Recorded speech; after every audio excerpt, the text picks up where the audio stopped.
Hello दोस्तों, welcome back to my channel. अगर आपने अभी तक मेरे चैनल को सब्सक्राइब नहीं किया है तो जल्दी से मेरे चैनल को सब्सक्राइब कर दें। सेकेंड लास्ट एपिसोड की शुरुआत में शेंगनीना को शेंग का मैसेज आता है कि शेन वापस आ गया तो अब हम डिनर कर सकते हैं। शेन यांग के साथ फांग के रेस्टोरेंट आता है तो इससे पूछता है कि शेंगनीना ने हमें डिनर पर इन्वाइट क्यों किया है। फांग कहता है कि शेंग कह रहा था कि हमने स्कैंडल के टाइम पर उसको सपोर्ट किया, इसलिए वो हमें थैंक्स बोलना चाहती है। फांग जब अंदर आता है तो ये शेफ के बारे में पूछता है तो एम्प्लॉय बताती है कि शेंग कह रहा था कि आप लोग डिनर में स्टेक्स खाना चाहते हैं, इसलिए उसने एक प्रोफेशनल रेस्टोरेंट शेफ इनवाइट किया है। फांग बहुत हैरान होते हुए अपने एम्प्लॉय से पूछता है कि रेस्टोरेंट क्यों बंद है, तो इसके एम्प्लॉय बताती है कि शेंग ने कहा था कि आज एक बहुत इम्पोर्टेंट गेस्ट आने वाला है, इसी वजह से रेस्टोरेंट आज बंद रहेगा। फांग ये सुनकर बहुत हैरान हो रहा होता है। अब ये शेंग से पूछने लगता है कि तुमने मेरा रेस्टोरेंट बंद क्यों करवाया है। शेंग कहता है कि शेंगनीना एक बड़ी स्टार है, इसलिए मैंने ऐसा किया है। फांग कहता है कि वो हमें डिनर की ट्रीट दे रही है, लेकिन उसने हमें मेरे रेस्टोरेंट में ही बुला लिया है। शेंग कहता है कि बाकी स्टेक्स रेस्टोरेंट पहले ही बुक हो चुके हैं। शेन कहता है कि अगर स्टेक्स हाउस रिजर्व थे तो हम कल भी तो डिनर कर सकते थे। शेंग कहता है कि शेंगनीना कल बीजिंग जा रही है। यांग हैरान होते हुए कहती है कि तुम्हें शेंगनीना के शेड्यूल के बारे में इतना कैसे मालूम है, तो शेंग कहता है कि मुझे शेंगनीना ने खुद बताया है।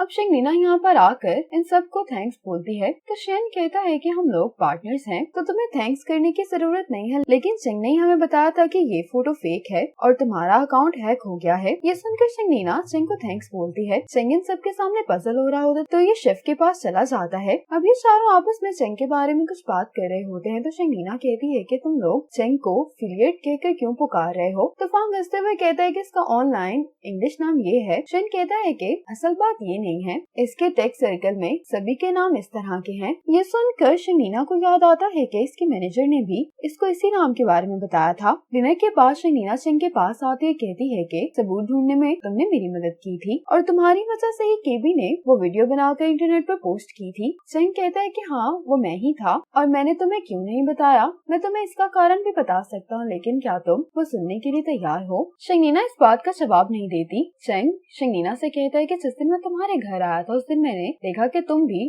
रोवर की लाइव स्ट्रीम देखती हो। शेंगनीना कहती है कि मैं तो कई सालों से देख रही हूँ। शेंग कहता है कि मैं भी। शेंग कहता है कि अगले महीने की 17 तारीख को रोवर अर्थ को सिग्नल भेजना बंद कर देगा, क्या तुम मेरे साथ उसे गुड बाय कहना चाहती हो। शेंगनीना कहती है कि उसके लिए मुझे अपना शेड्यूल चेक करना पड़ेगा। शेंग कहते हैं कि ठीक है। आज यांग की एक कलीग इसके पास आती है और उसको बताती है कि तुमने मिस चिन से शू शनशन के बारे में पूछा था ना। यांग कहती है कि हाँ। इसके कलीग बताने लगते है कि शू शनशन ने ये ब्रांच 2019 में ज्वाइन की थी, लेकिन फिर उसने एक साल बाद ही अपना ट्रांसफर करवा लिया क्योंकि वो अपने पेरेंट्स की टेक केयर करना चाहती थी, और फिर अचानक उसने 2021 में रिजाइन कर दिया। उसके रिजाइन करने के बाद हमने उसे कांटेक्ट करने की बहुत कोशिश की, लेकिन हम उसे कांटेक्ट नहीं कर पाए। दूसरी तरफ फांग जाओ से कहता है कि हमें तुम्हारा प्रपोजल बहुत पसंद आया, लेकिन हम इस बार तुम्हारे साथ काम नहीं कर सकते। जाओ जब यहाँ से वापस जा रहा होता है तो यहाँ पर ये एक रेस्टोरेंट को देखता है तो इसको शू शनशन की याद आ जाती है। अब जाओ मिस वे को आकर बता देता है कि शेन की कंपनी ने हमारी ऑफर रिजेक्ट कर दी है। मिस वे कहने लगती है कि अगर हमें ये प्रोजेक्ट मिल जाता तो हम लोग 3.5 बिलियन यॉन की अमाउंट हासिल कर सकते थे। साओ कहता है कि हम अभी भी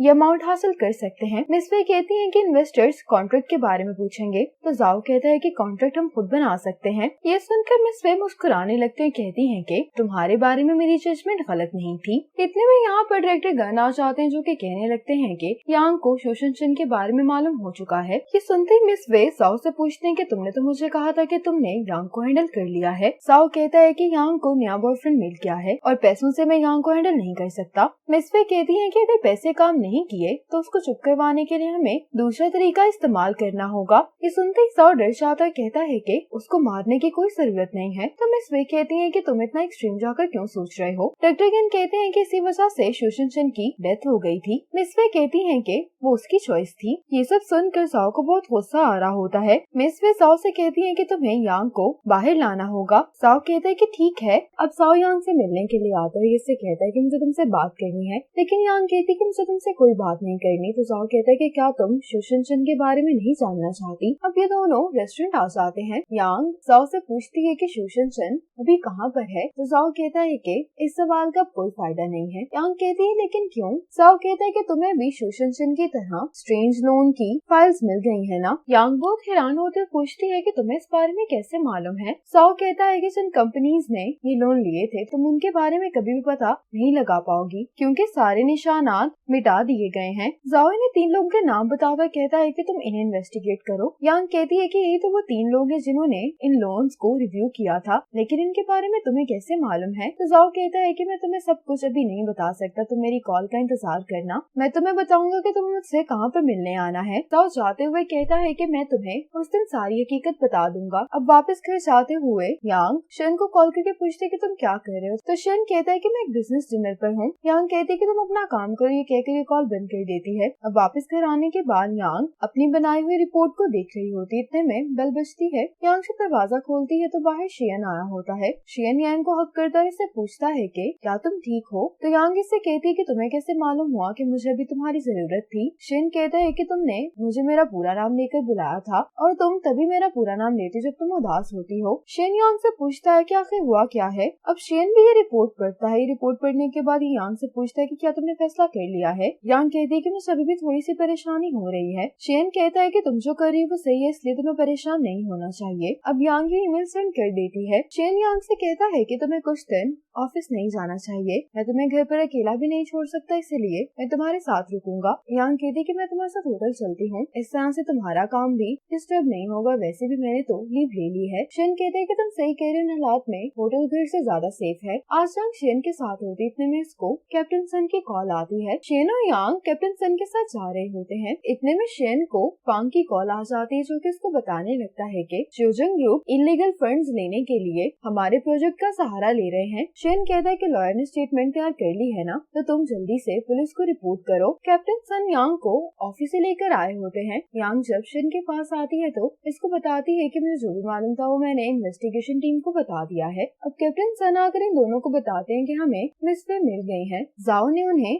ड्रग देकर एक ठंडे वेयर हाउस में लॉक कर दिया था। मिस वे अभी हॉस्पिटल में है और डायरेक्टर गन भी यहाँ से भाग रहे थे, लेकिन उन्हें पकड़ लिया गया है। यांग बहुत हैरान होते हुए कहती है कि साओ मिस वे को मारने की कोशिश कर रहा था। तो कैप्टन सन कहते हैं कि उसने ये जगह 1 साल से रेंट पर ली हुई थी। शियन कहता है कि और साओ? तो कैप्टन सन कहते हैं कि हम उसे अभी तलाश करने की कोशिश कर रहे हैं। कैप्टन सन कहते हैं कि अगर तुम लोगों को कोई भी खबर मिले तो मुझे जरूर बताना। ये कहकर ये चले जाते हैं। कैप्टन सन के यहाँ से जाते ही यांग को साओ एक लोकेशन भेजता है, यहाँ पर आने के लिए कहता है। यांग और शियन पुलिस के साथ यहाँ पर आ जाते हैं। यांग कैप्टन सन से पूछते हैं कि क्या मैं इससे बात कर सकती हूँ, तो कैप्टन सन इसको परमिशन दे देते हैं। यांग साओ से पूछती है कि क्या शोशन शन तुम्हारी गर्लफ्रेंड थी? साओ कहता है कि मुझे मालूम नहीं कि वो मुझे अपना बॉयफ्रेंड मानती भी थी या नहीं। साओ यांग को बताने लगता है कि 1 साल पहले शोशन शन को भी इन फाइल्स के बारे में पता चल गया था, लेकिन प्रेसिडेंट मेरे अंकल हैं, इसी वजह से वो मुझे बताने से हिचकिचा रही थी। लेकिन मेरे अंकल ने हम दोनों को अलग करने के लिए उसका ट्रांसफर दूसरी ब्रांच में करवा दिया। उस टाइम पर मैं एक बहुत बड़े केस पर काम कर रहा था। शोशन शन को उस वक्त पर मेरी बहुत जरूरत थी, लेकिन मेरा सारा फोकस अपने काम पर था। फिर जब मैं रोंगचुंग वापस आया तो मुझे मालूम हुआ कि शोशन शन गायब हो चुकी है। मैंने अपने अंकल से इसी बात पर बहुत झगड़ा किया और शोशन शन को हर जगह तलाश करने की कोशिश की। बहुत तलाश करने के बाद मुझे उसके होम टाउन का एड्रेस मिल गया और जब मैं वहाँ पर गया तो मुझे मालूम हुआ कि शोशन शन ने खुदकुशी कर ली है। शियन कहता है कि उसने अपने ट्रांसफर की वजह से तो खुदकुशी नहीं की थी ना। साओ कहता है कि मैं भी जानना चाहता हूँ कि आखिर हुआ क्या था। मुझे इन फाइल्स के बारे में इसलिए मालूम है क्योंकि मुझे शोशन शन का फोन मिला था जिसमें ड्राफ्ट में एक मैसेज पड़ा था जो कि शन मुझे भेजने वाली थी लेकिन नहीं भेजा। इसी मैसेज को फॉलो करते हुए मुझे उन 3 लोगों को मालूम हुआ जिनके बारे में मैंने तुम्हें बताया था। जब मैंने इन्वेस्टिगेशन शुरू की तो मुझे मालूम हुआ कि वो बैंक छोड़ चुके हैं और अब वो चोजंग ग्रुप के अंडर कंपनीज में काम कर रहे हैं। यांग कहती है कि इसीलिए तुमने चोजंग ग्रुप ज्वाइन किया था। साओ कहता है कि चोजंग ग्रुप को ज्वाइन करने के बाद भी मुझे ये बात मालूम नहीं हुई कि आखिर उन्होंने शोशन शन के साथ क्या किया था। फिर मैंने मिस वे के सामने तुम्हें कर दिया तो मिस वे ने तुम्हारे साथ भी वही सब करने के बारे में प्लान किया जो उन्होंने शोशन शन के साथ किया था। शिन कहते कि जब तुम्हें मिस वे के खिलाफ सबूत मिल गए थे तुम्हें तभी पुलिस को कॉल कर देनी चाहिए थी। साओ कहता है कि मिस वे जब शोशन शन को खामोश नहीं करवा पाई तो उसने किसी के जरिए शोशन शन को हरास किया। शोशन शन की फोटोज और वीडियोस बनाकर उसको हमेशा के लिए चुप करवा दिया गया। जब से मुझे इस बारे में मालूम हुआ है तो मैं यही सोचे जा रहा हूँ कि उस टाइम पर शोशन शन कितनी तकलीफ में थी। और जहाँ तक बात रही रिपोर्ट करने की, अगर मैं मिस वे को रिपोर्ट भी कर देता तो उसके पास बहुत अच्छे लॉयर्स हैं जो उसको बहुत आसानी से डिफेंड कर सकते हैं। इसलिए मैंने फैसला किया कि मिस वे भी वो सब बर्दाश्त करेगी जो शोशन शन ने बर्दाश्त किया था। यांग कहती लेकिन ये क्राइम है। जाओ कहता है कि वो यही डिजर्व करती है। अब जाओ ये फाइल लेकर कैप्टन सन को दे देता है। पुलिस साओ को गिरफ्तार करके यहाँ से ले जाती है। साओ ने यांग से कहा होता है कि शूशनचन और तुम्हारी बर्थडे एक ही दिन पर आती है, लेकिन वो तुम्हारी जितनी लकी नहीं थी। इसी मोमेंट पर सेकंड लास्ट एपिसोड खत्म हो जाती है।